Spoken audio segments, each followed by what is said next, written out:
اقبال نے کہا تھا حب دولت تلف می سازت زکات، زکات حب دولت کو زائل کرتی ہے، جب اللہ کی راہ میں لٹاؤ گے تو اس سے کم بھی نہیں ہوگا۔ میرے حضور نے 3 چیزیں قسم کر کے کہیں، حضرت ابو کبشہ الانماری رضی اللہ تعالیٰ عنہ سے مروی ہے، میرے حضور نے ارشاد فرمایا اگر کوئی شخص کسی کو معاف کر دیتا ہے تو اس کی عزت کم نہیں ہوگی، میں محمد اللہ کی قسم اٹھاتا ہوں۔ دوسری بات میرے حضور نے فرمائی کہ جو شخص مانگنے لگ جاتا ہے، سوال کا دروازہ کھول لیتا ہے، اللہ اس کے لیے محتاجی کا دروازہ کھول دیتا ہے، اس کی کبھی کمی پوری نہیں ہوتی۔ اور تیسری بات میرے حضور نے قسم کر کے کہی ما نقص مال عبد من صدقہ، کہا میں اللہ کی قسم اٹھا کے کہتا ہوں کہ صدقے سے مال کم نہیں ہوتا، صدقے سے مال گھٹتا نہیں ہے۔ تو ایک تو مال بھی نہیں گھٹے گا، یہ ضمانت کس کی ہے؟ میری نہیں ہے، یہ رسول اللہ کی ضمانت ہے۔ ایک تو مال بھی کم نہیں ہوگا، اور دوسرا یہ ہے کہ حب دولت ختم ہوگی۔ حب دولت تلف می سازت زکات، یہ ماہ سیام آ رہا ہے تو زکات سے حب دولت کو کم کیجئے، بلکہ صدقات دیجئے، نفلی صدقات کیجئے، غرباء کی مدد کیجئے، مساکین کی مدد کیجئے، اپنے غریب محتاج رشتہ داروں پہ غور کیجئے، ان کی مدد کیجئے، اپنی ہمسائیگی میں دیکھیے، پردے سے مدد کیجئے، ان کی عزت نفس بھی مجروح نہ ہو۔ یہ جو نمائش لگا کے 10 اخباروں میں چھپوا کے لوگوں کی مدد کرتے ہیں، اس سے گریز کیجئے۔ کبھی سوچیں کہ اگر آج کسی کی بیٹی لائن میں کھڑی ہے تو کل اگر یہ مرحلہ میری بیٹی کے لیے آ جائے تو پھر میرا مزاج کیا ہوگا؟ تو عزت نفس کا خیال رکھیے، لوگوں کی غربت کا تماشا نہ اڑائیے، اور لوگوں کی جو ہے وہ محتاجی کو اپنی تسکین کا ذریعہ نہ بنائیے۔ یہ تو اللہ نے تمہیں دیا اور انہیں نہیں دیا، اور وہ آزمائش کی گھڑی میں کھڑے ہیں، تم ان کے ساتھ کھڑے ہو جاؤ۔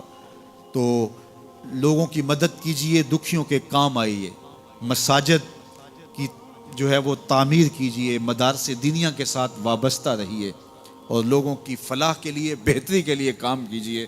اللہ نے آپ کو دیا ہے، یہ مال یہاں رہ جانا ہے۔ میرے حضور نے فرمایا ابن آدم کہتا ہے میرا مال میرا مال، اس کا مال وہ ہے جو اس نے کھایا یا پہنا اور پرانا کر دیا یا آگے بھیج دیا، باقی اس کا نہیں ہے، وہ وارثوں کا ہے۔ مرتے ہی ورثہ بن جائے گا، مرتے ہی ترکہ بن جائے گا۔ کفن بھی میلا نہیں ہونے دیں گے کہ بعض اولادیں تو بانٹ لیتی ہیں۔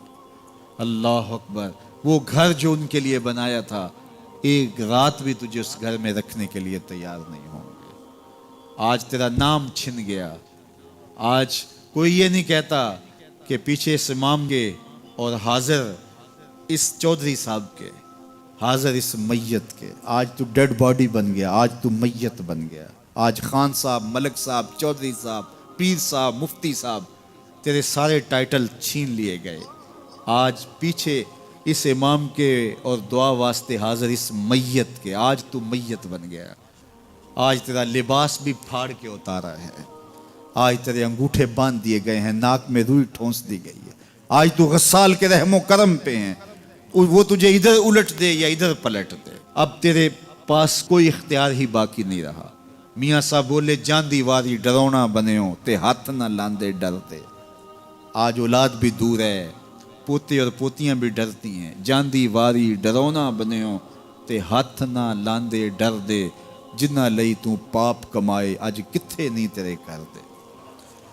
آج سارے چلے گئے، تو آج اپنے ہاتھ سے اپنی زندگی کو سنوارنے کے عمل کی طرف بڑھیں اور راہ خدا میں خرچ کریں، دکھیوں، مجبوروں اور لاچاروں کے کام آئیں۔ اللہ آپ کی مدد کرے گا اور حب دنیا کم ہوگی۔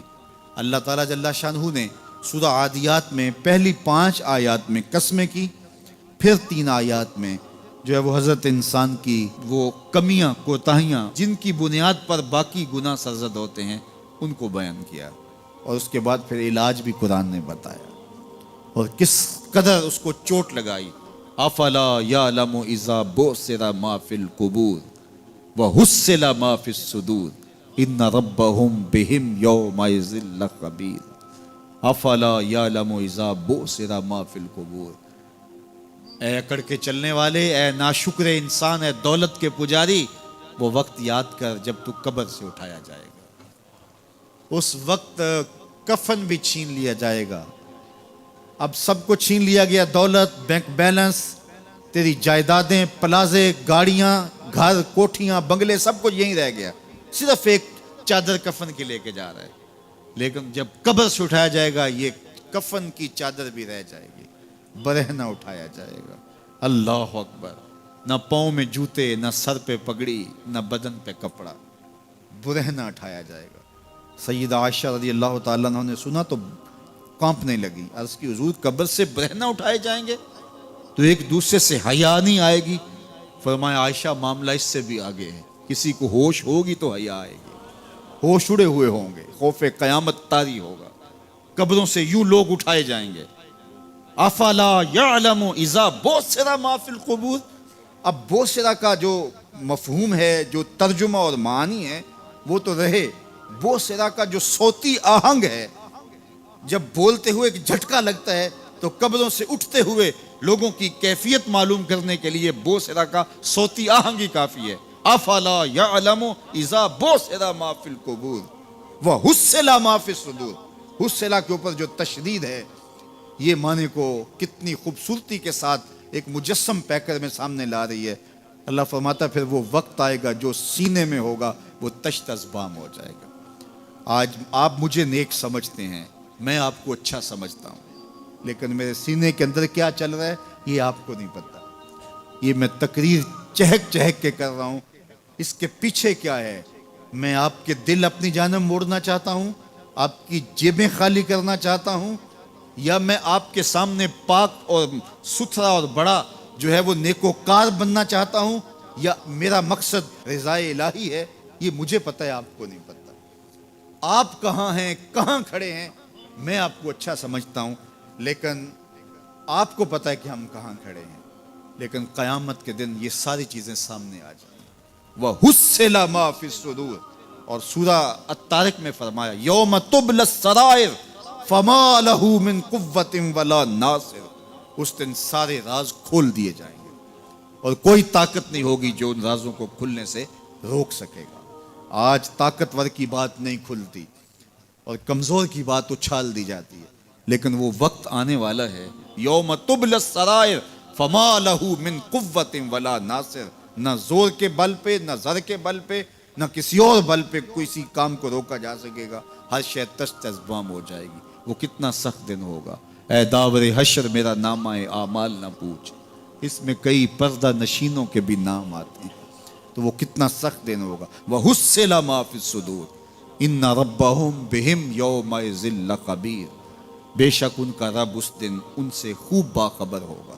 وہ آج بھی باخبر ہے، لیکن آج کئیوں کو یقین نہیں کہ وہ باخبر ہے، لیکن اس دن سب کو یقین ہو جائے گا کہ میرا رب اس سے باخبر ہے۔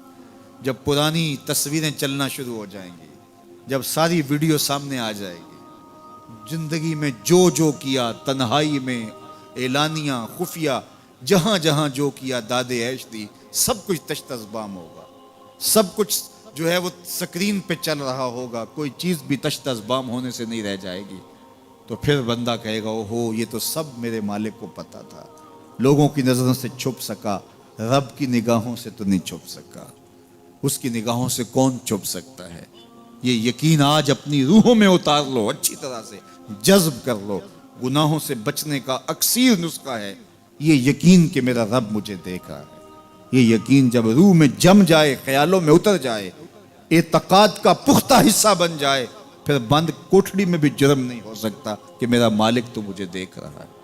آپ دیکھتے نہیں کہ جب ساتوں دروازے بند کر کے بت کے اوپر موٹا کپڑا ڈال کے زلیخا بولی ہے تلک یوسف اب تو آ جاؤ نا، اب تو کوئی نہیں دیکھ رہا، قال معاذ اللہ، تو جناب یوسف نے کہا میں اللہ کی پناہ میں آتا ہوں۔ اللہ اکبر، تو دروازے بند کر کے لوگوں کی نظروں سے چھپ گئی ہے، اور بے نور آنکھیں رکھنے والے اس پتھر کے بت سے بھی حیا کرتی ہے اور اس پہ بھی پردہ ڈال لیا ہے۔ جب تو اس جھوٹے خدا سے حیا کرتی ہے، میں سچے خدا سے حیا کیوں نہ کروں جو ساتویں کوٹھڑی میں بھی دیکھتا ہے۔ اتنی روشنیاں برسی کہ گناہ کا تصور بھی محال ہو جاتا ہے۔ تو یہ یقین کہ میرا اللہ مجھے دیکھ رہا ہے، یہ انسان کی زندگی میں نظم پیدا کرتا ہے۔